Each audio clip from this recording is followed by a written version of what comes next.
Assalamualaikum warahmatullahi wabarakatuh. Kembali lagi bersama saya Nuraini Habibah. Di sini saya dari kelas S1 Keperawatan 7A Universitas Harapan Bangsa dari Prodi Sarjana Keperawatan. Di sini saya akan menganalisis jurnal terkait dengan nursing intervention dari nutrisi pada pasien kritis.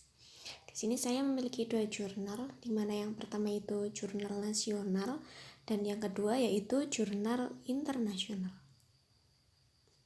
Nah, yang pertama, pada jurnal nasional yang pertama, penelitinya yaitu Wahyu Rahmawati, Betty Kristinawati, dan Kurnia Sari. Kemudian pada jurnal yang kedua, penelitinya yaitu Farzad Muninfar dan kawan-kawan.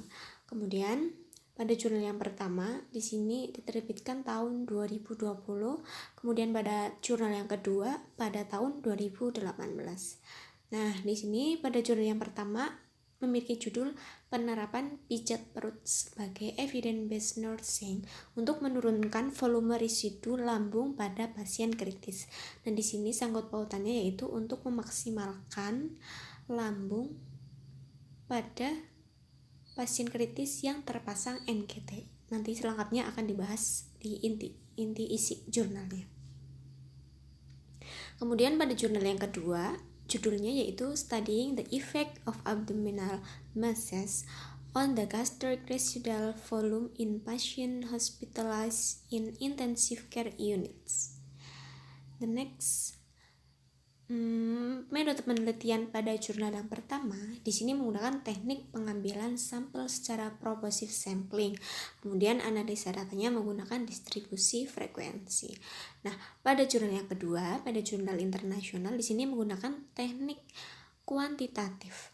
Dan pada sistem SPSS ini ada tes Wiesorkon digunakan untuk membandingkan rata-rata fitur kuantitatif yang dimaksudkan sebelum dan setelah intervensi di masing-masing dua kelompok kontrol dan tes untuk membandingkan perubahan dalam kelompok seperti itu. Nah, pada jurnal yang kedua di sini juga menggunakan tes Human Whitney digunakan untuk membandingkan peringkat rata-rata fitur kuantitatif yang dimaksudkan dalam dua kelompok kontrol dan tes sebelum dan sesudah intervensi. Jadi di sini tuh membandingkan antara pre-intervensi dan post-intervensi seperti itu pada dua kelompok. Kemudian pada jurnal yang pertama, jurnal nasional, waktu penelitiannya itu ketika dilakukan analisisnya dilakukan dari bulan November sampai Desember tahun 2019. Nah, di sini untuk intervensinya, pijatan dilakukan sehari 2 kali selama 3 hari dengan waktu per pijatan yaitu 20 menit dengan menggunakan baby oil. Nah, kemudian pada jurnal yang kedua di sini juga sama. Pijatan dilakukan selama 3 hari sebanyak 2 kali sehari dengan durasi masing-masing pijatan yaitu 20 menit. Kemudian pada jurnal yang pertama tempat penelitiannya yaitu di ruang ICU RSUD Sukoharjo, Jawa Timur. Kemudian pada jurnal yang kedua di ruang ICU Rumah Sakit Fatmah Zahra Ahwas, negara Iran. Nah, di sini pada jurnal yang pertama jumlah respondennya itu sebanyak 7 pasien kritis. Kemudian pada jurnal yang kedua yaitu lebih banyak dibandingkan pada jurnal yang pertama, yaitu ada 60 pasien yang terbagi menjadi 2 kelompok, yaitu kelompok kontrol dan kelompok intervensi. Kemudian kriteria responden pada jurnal yang pertama yaitu ada kriteria inklusi dan eksklusi. Pada kriteria inklusi di sini pasien terpasang NGT otomatis. Kemudian GCS pasien itu kurang dari 7. Kemudian tidak ada radioterapi pada perut dalam 6 minggu terakhir. Jadi ketika akan melakukan masas ini tidak menjalani radioterapi selama 6 minggu terakhir. Nah, seperti itu. Kemudian kriteria eksklusi pada jurnal yang pertama yaitu pasien mendapatkan obat prokinetik seperti domperidon, cisampret, dan lain-lain. Kemudian pasien pos bedah abdomen, pasien meninggal atau pasien pulang. Nah, untuk jurnal yang kedua, di sini kriteria inklusinya yaitu kurang lebih sama seperti jurnal yang pertama, yaitu terpasang NGT untuk memeriksa GRV, kemudian skala close-nya atau GCS-nya itu kurang dari 7, karena biasanya pasien ini membutuhkan pembilasan pada lambungnya pada pasien yang kurang dari 7 GCS-nya. Kemudian tidak memiliki radioterapi perut selama 6 minggu terakhir, sama seperti jurnal yang pertama. Kemudian tidak memiliki riwayat post operasi perut, tidak dibawa pengaruh obat prokinetik. Jadi intinya kriteria pada jurnal yang pertama dan jurnal yang kedua itu hampir sama, malah justru sama ya. Karena di sini saya lanjutkan, tidak di bawah pengaruh obat prokinetik. Pasien yang menggunakan obat prokinetik itu karena mengganggu efek pijat atau dipulangkan selama penelitian. Nanti ketika pasien dalam pengaruh obat prokinetik nanti akan dieksekusi dari kriteria responden. Seperti itu. Kemudian instrumen atau alat ukurnya itu dari jurnal yang pertama yaitu GRV, gastric residue volume, sama seperti jurnal yang kedua yaitu gastric residue volume. Kemudian cara pengumpulan data pada jurnal yang pertama, alat pengumpulan datanya itu tahap awal dilakukan pengukuran residu awal dengan bilas, kemudian jumlah residu diukur dan dicatat, kemudian residu dimasukkan kembali. Jadi misalkan pada pasien yang terpasang NGT, ketika akan dilakukan masas perut, pasien itu residunya dilihat dulu, diambil. Kemudian ketika sudah masuk, misalkan menggunakan squid, dan dalam squid itu diukur berapa banyak nih cairan yang ada, residu yang ada di dalam perut. Kemudian setelah itu residunya dimasukkan kembali ke dalam perut. Nah, seperti itu. Kemudian tahap berikutnya, pijat perut dilakukan selama 20 menit. Setelah dipijat, makanan internal melalui NGT dimasukkan sampai jumlahnya meningkat sekitar 30 menit. Nah, jika ditambahkan dengan jumlah residu yang diukur sebelumnya, setelah 2 jam, tahap berikutnya dilakukan pijat perut yang kedua. Dan akhirnya 1 jam setelah pijat kedua dilakukan pengukuran lagi volume residu lambung kembali. Seperti itu. Nah, pada jurnal yang kedua, pengumpulan data dari kelompok intervensi setelah terkonfirmasi penentuan tabung NGT di perut, kemudian lapar dilakukan dan jumlah residu lambung diukur dan dicatat, sama seperti pada jurnal yang pertama. Maka jumlah makanan Laford ini kemudian dikembalikan ke perut seperti pada jurnal yang pertama tadi. Nah, pengumpulan data dari kelompok kontrol setelah konfirmasi menyisipkan tabung NGT ke dalam perut, kemudian dibilas, dilakukan untuk setiap pasien dengan jam 8 pagi. Nah, jadi di sini tuh pada jurnal kedua itu lebih spesifik pada jam 8 pagi, tidak seperti pada jurnal yang pertama tadi. Dan GRV diukur dan dicatat, maka ini adalah jumlah makanan yang dikembalikan dalam perut, dan akhirnya volume makanan di dalam perut meningkat menjadi 300 cc oleh Gavage atau alat ukurnya. Nah, kemudian hasil dan pembahasan. Hasil pada jurnal yang pertama, pada jurnal nasional, terdistribusi karakteristik pada pasien ICU dari 7 pasien, 5 orang atau 71,4% itu berjenis kelamin laki-laki.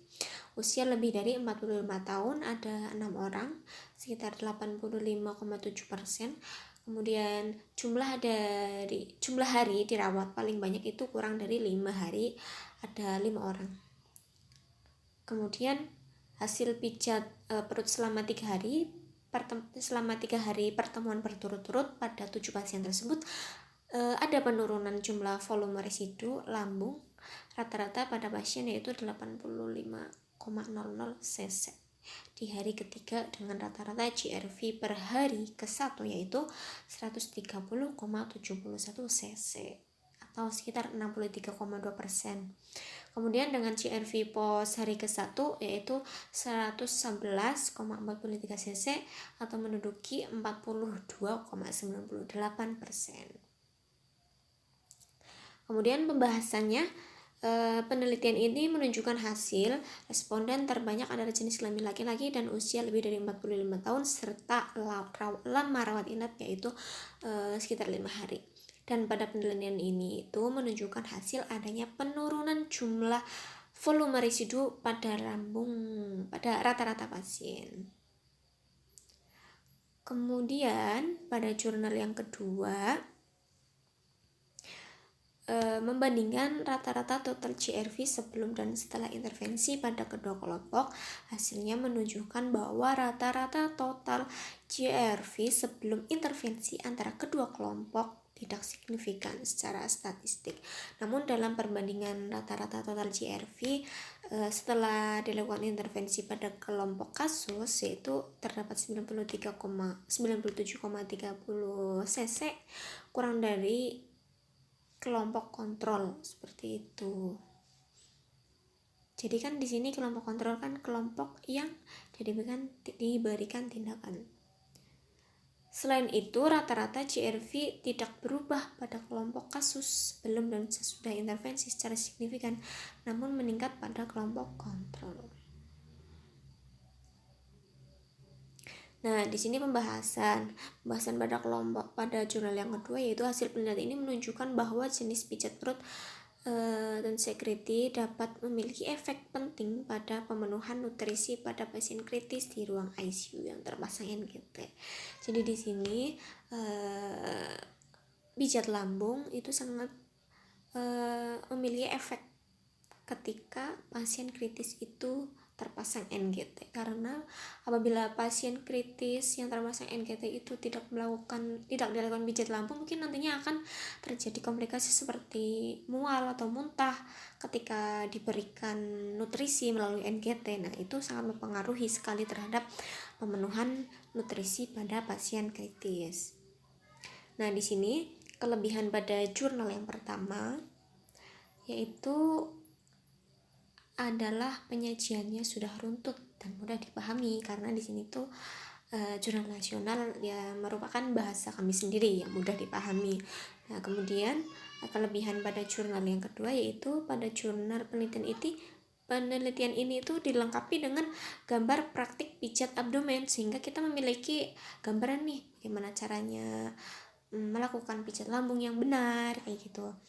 Kemudian pada kekurangan jurnal nasional atau jurnal yang pertama, yaitu jurnal ini masih kurang sedikit kompleks, karena ya ketika dibandingkan dengan jurnal yang kedua memiliki gambar pendamping, pendukung, nah seperti itu.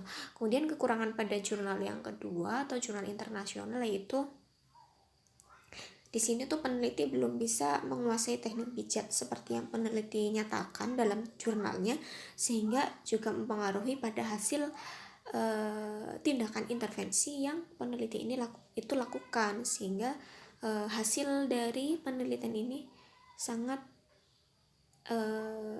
mempengaruhi pada hasil penelitian tersebut, seperti itu.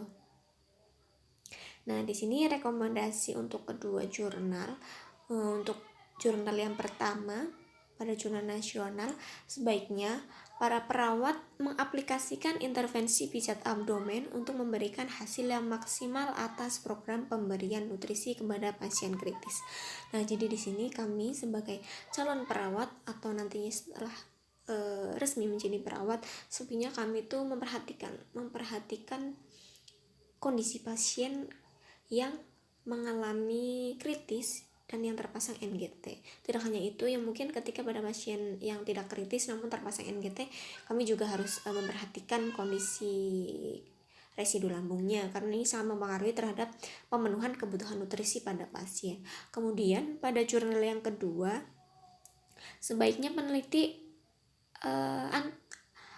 atau si pemberi intervensi ini terlebih dahulu tuh menguasai tata cara massage abdomen, karena seperti yang sudah saya jelaskan tadi, ketika kita tidak menguasai teknik tersebut, maka akan sangat mempengaruhi terhadap hasil yang nantinya ada gitu. Jadi sehingga dapat memberikan hasil intervensi yang maksimal. Jadi kita tuh sebelum melakukan tindakan, kita kan ada yang namanya fase preorientasi. Nah, di situ tuh fase dimana kita harus mempersiapkan kemampuan kita ketika kita hendak memberikan intervensi kepada pasien. Itu sangat penting sekali untuk kami sebagai seorang tenaga medis atau seorang perawat.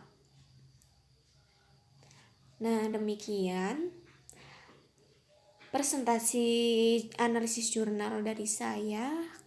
Kurang lebihnya mohon maaf karena di sini kami juga masih belajar. Assalamualaikum warahmatullahi wabarakatuh. Nantikan untuk video selanjutnya.